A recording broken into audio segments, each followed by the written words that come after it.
Je vais finir la correction de l'exercice 10, la deuxième correction, hein. J'ai déjà fait une première vidéo qui était pas, où la résolution n'était pas terrible. Donc ça c'est la deuxième version avec une meilleure résolution. Et j'attaque la deuxième projection, c'est celle de Peters, qui elle va conserver les surfaces. Donc quand on regarde effectivement l'Afrique par rapport au Groenland, voilà, c'est beaucoup plus réaliste comme au niveau des surfaces. Par contre, le prix à payer, c'est que on a un effet d'étirement du haut vers le bas au niveau de l'équateur et on a un effet de tassement au pôle. Donc ça, évidemment, on ne peut pas tout avoir lorsqu'on fait une projection de la sphère au plan. Donc je reprends les résultats.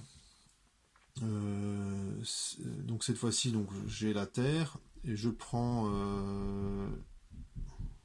voilà, je prends une surface comme ceci. Alors ce qu'on avait montré, c'est que ça c'est le plan et cette même surface là, j'ai colorié, j'ai pris un carré. Euh, sur mon plan, je veux que ce soit exactement la même chose. À un facteur de proportionnalité près, évidemment. Donc là j'ai X, là j'ai Y, et je me repère. Donc ça c'est l'équateur.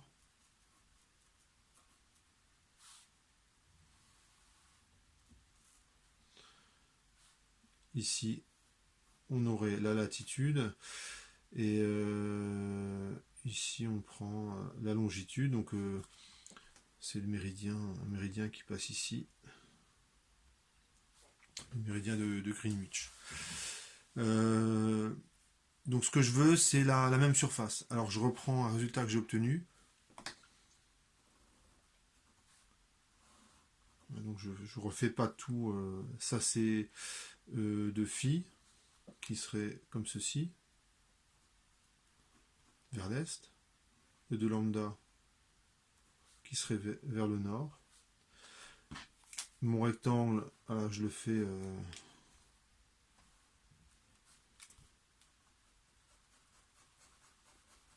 voilà, ça c'est mon rectangle.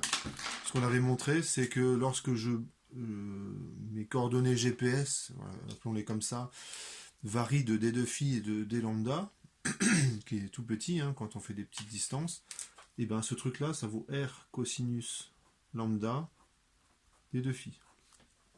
Et ce truc-là, ça vaut r d 2 lambda. Donc la surface ici, c'est r carré cosinus lambda d 2 phi d 2 lambda. Mais ça doit être égal à une constante près, donc je vais mettre une constante. Ah, cette surface-là, ça c'est d2x, ça c'est d2y. Donc c'est d2x fois d2y. C'est quand même beaucoup plus simple une fois qu'on est à plat. Et là, on fait un choix qui est très raisonnable, c'est qu'on dit que x égale à phi, comme ça on privilégie aucun méridien sur Terre.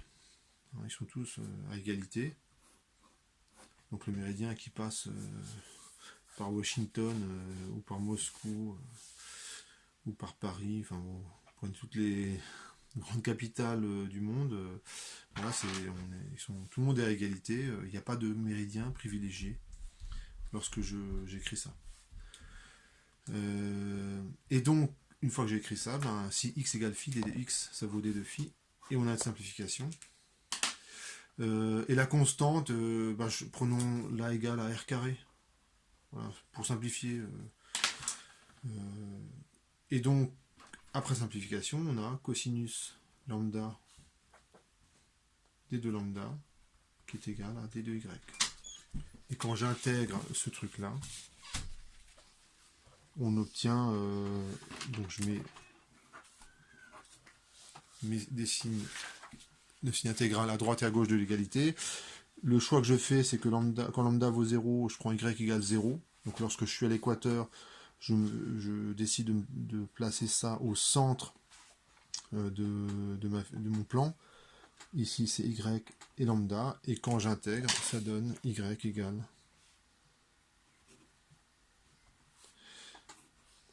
Donc la primitive une primitive de cosinus, c'est sinus. Et quand je finis mon calcul, donc là, c'est beaucoup plus simple. Hein. C'est y égale sinus de lambda. Et le résultat, vous l'avez ici, où vous avez conservation des surfaces. Comme ça, tous les gens qui vivent à l'équateur, ils sont contents, leur pays est plus tout petit, comme sur la projection de Mercator. Voilà pour cet exercice.